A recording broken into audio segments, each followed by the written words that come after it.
What is going on, everyone? Welcome into Big Time Football Talk. This looks like a very dominant team. I mean, you saw Jalen Carter may be the best player, best defensive player in college football. He might be the best player overall in this upcoming 2023 NFL draft. You saw him, that sack he had on Jaden Daniels, just got in there, picked him up with one hand. That was super, super impressive. And Jalen Carter is just, I mean, he's pretty much unblockable one-on-one. And you saw, I mean, there was many times in this game that Georgia just looked, I mean, they looked unstoppable moving the ball downfield. Tight ends, Brock Bowers, Darnell Washington, I mean, those guys are just beasts. And, the one drive, I think it was, they get the ball to Bowers 3 times. So you had 3 catches with Bowers, and boom, they're right in the red zone and scored.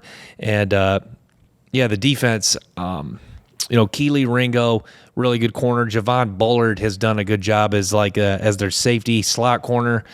So you really like him. Christopher Smith, now a veteran in that secondary, who made a lot of plays last year and has done a really good job this year.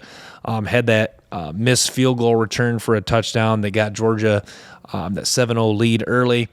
And I really thought that Georgia wouldn't look back after that. You saw LSU came back and scored, but Georgia really rolled. But, Stetson Bennett just looks, I mean, he looks like a guy that is just like, his confidence is on a different level right now. And to me, he's the Heisman winner because, I mean, he just I don't know, like Georgia, could Georgia win the national championship without him this year? Maybe, but Stetson Bennett is just become a key just part of that team.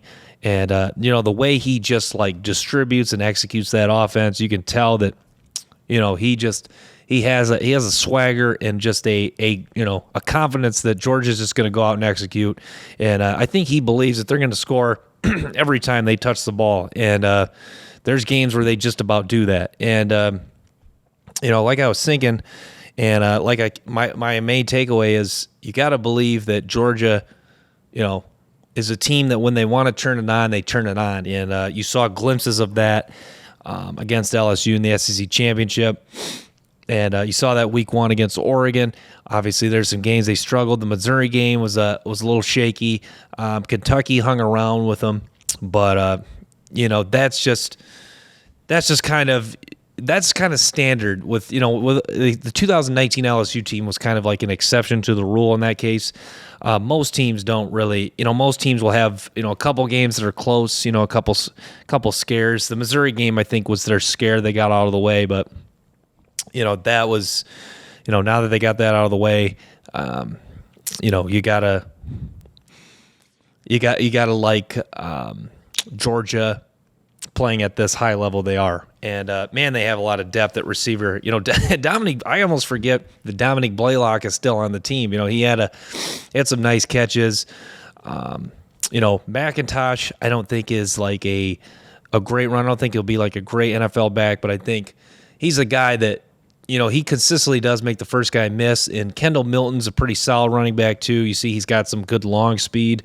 I'll leave it at that. Georgia to me is still the team to beat. I still think they're the best team in the country. Thanks so much, guys, for tuning in to Big Time Football Talk. Make sure to stay tuned for more episodes and clips from the show. Till next time, peace.